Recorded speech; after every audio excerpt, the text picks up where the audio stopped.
Welcome back to my channel, and this is a woman's guide on how to stay safe while living alone. Tip number 1 is don't announce to people that you live alone. Even if you do live alone, do not tell people that you live by yourself. Telling someone that you live alone can make you an easy target. Telling someone that you live alone can make you more vulnerable to attack. If someone has a predatory mindset, they may assume that you're more vulnerable or that you'll be more naive and trusting if they happen to show up at your doorstep. Telling someone that you live alone may also imply that you have no social support or no support system, meaning that they're more likely to assume that you don't have friends, family, or loved ones who could be there for you in a moment's notice, or anyone close by who could check in on you. They may assume that you're alienated, which could also make you vulnerable to attack. An opportunistic predator will use that information against you, especially if they know that you live alone. Also, if you have someone who's coming into your home to service it or make repairs, be very careful about the information that you share with them, especially if it involves your living arrangement or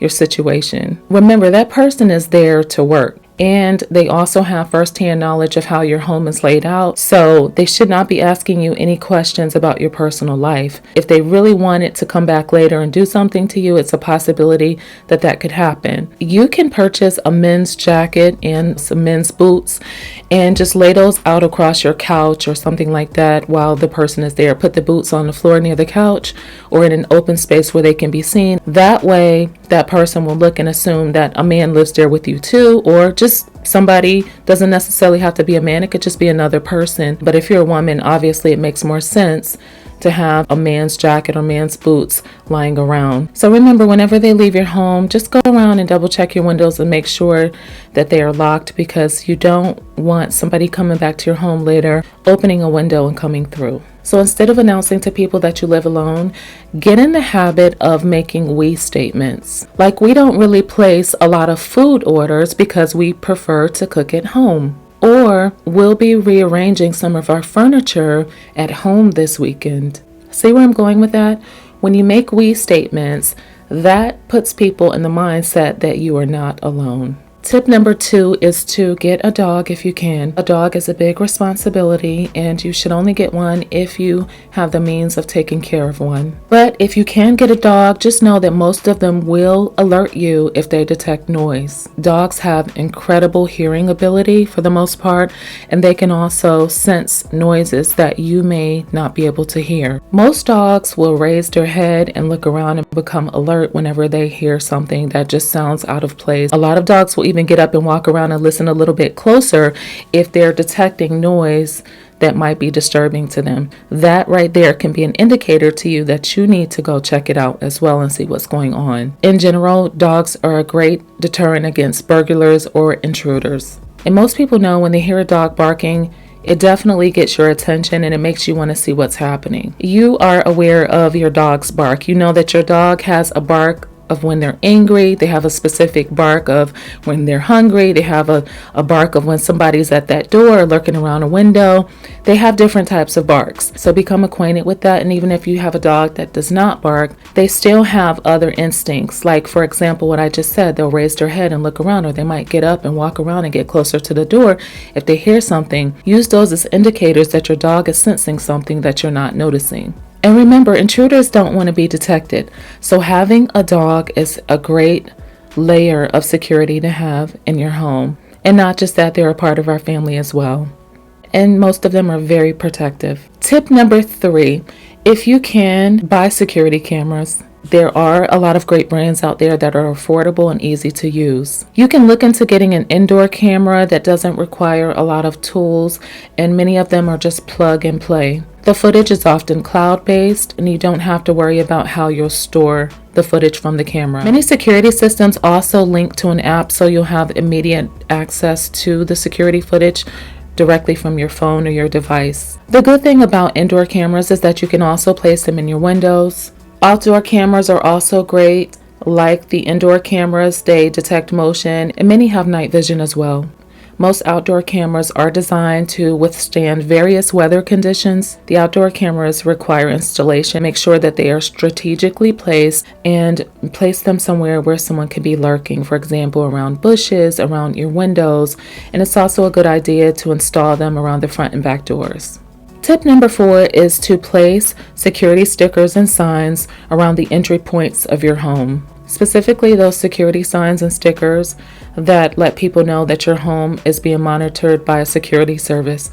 Even if you don't have a security service, you can still place those little stickers in your windows, and you can put a sign in your yard to let people know that your home is being monitored.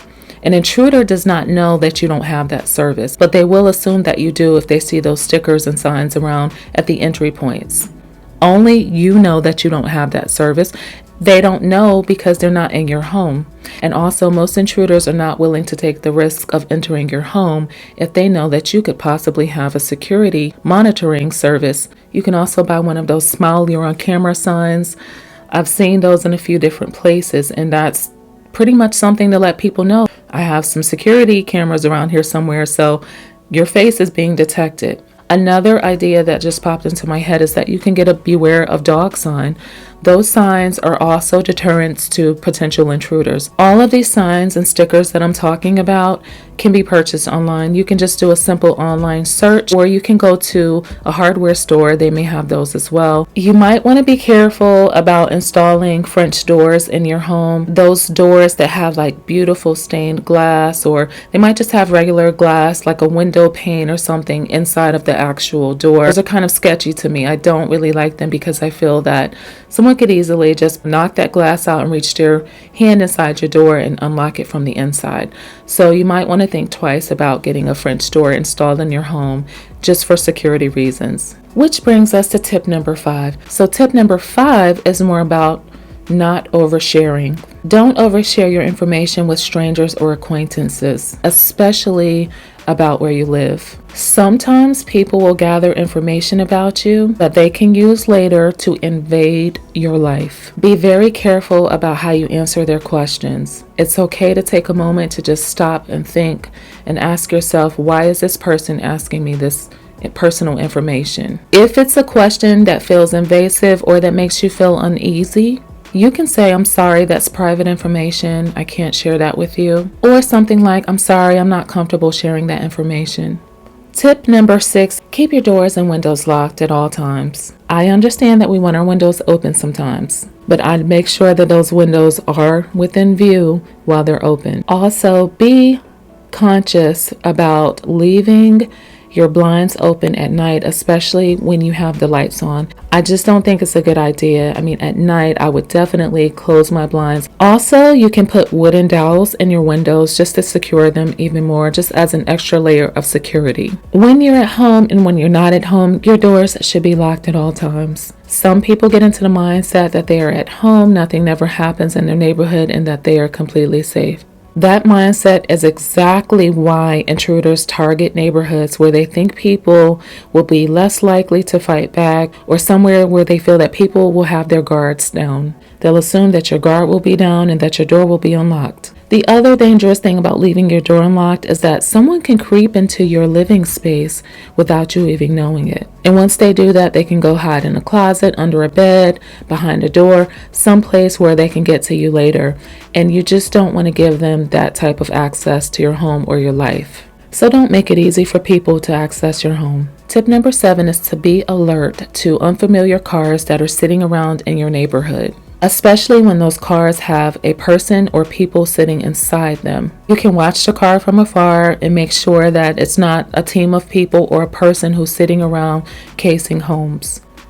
If you see something that looks suspicious, you might have to call a neighbor and say, there's somebody sitting out in front of your home. I don't know if it's someone you know or if it's just someone casing homes. I would not confront the people or the person in the car. Tip number 8 is if someone comes to your home unannounced, don't be so quick to open the door. You're not under any obligation to open the door for a stranger or someone that you don't know. This includes salespeople. Just take a moment to step aside and look out a window or look through your peephole to see if you recognize the person. If you don't have to open the door. If you have a doorbell camera, you can speak directly to the person through that. If you don't have that, you can step aside at a safe distance from your door and talk to the person that way. You can ask them what they want. If they say something like, oh, I broke down the street, can I use your phone? Don't trust that. You can offer to call the person for them on your device. If they decline, just tell them, I'm sorry, can't help you, and ask them to leave your property. They could try to use someone else's phone, or maybe they'll go to a store. I know it feels like you're being mean by turning the person away, but I always say that your safety is priority.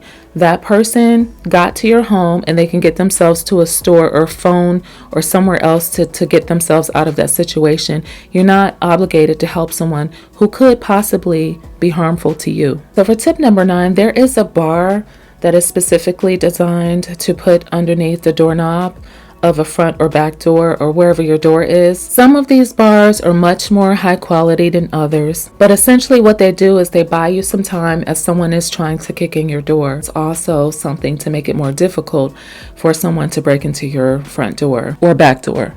To that, I would just say do your research, look at those reviews. Even the 2 and 3 star reviews can sometimes tell you a whole lot about that product, and just make sure that you find one that you can afford and that suits your needs. Number 10 is to keep a container of bear spray or mace behind your front and back doors. When you come home, it's always a good idea to look around and make sure nobody's near you or close to you. And if you're entering your home and you just happen to notice that someone is trying to gain entry right behind you, if you have that can of mace or bear spray behind your door, you can actually run and get it in that hidden spot. It is very convenient to have a can of mace or bear spray somewhere within reach so that you can take it and just set it off on that person. Tip number 11, keep self-defense tools throughout various places in your home, or some other enhanced personal safety item. Keep them in places that you know that you can reach them in a moment's notice. I wouldn't just keep one in one area of my home. You need one in various areas of your home. And while we're at tip number 11, I would also say that you can take personal safety classes or self-defense classes. Those classes are very helpful, and I wouldn't just suggest that you take one. You can take them from time to time, maybe once a year or once every couple years, just to refresh your skills. Practice those skills at home. If you're alone by yourself, you can practice. If you have safety defense tools at home, practice with those as well. If it's something that requires you to go to a range, I would suggest you go as much as possible to get as much training and as many hours as you can. I hope you found these tips helpful. If you'd like to see more videos like this, consider subscribing to my channel. If you'd like to share your experiences in the comments below, feel free to do so. Also, if you found this video helpful and you feel that it could benefit someone in your life, like your sister, your wife, your mother, your daughter, please send this video to them and share this information, because anyone who's living alone could benefit from this advice.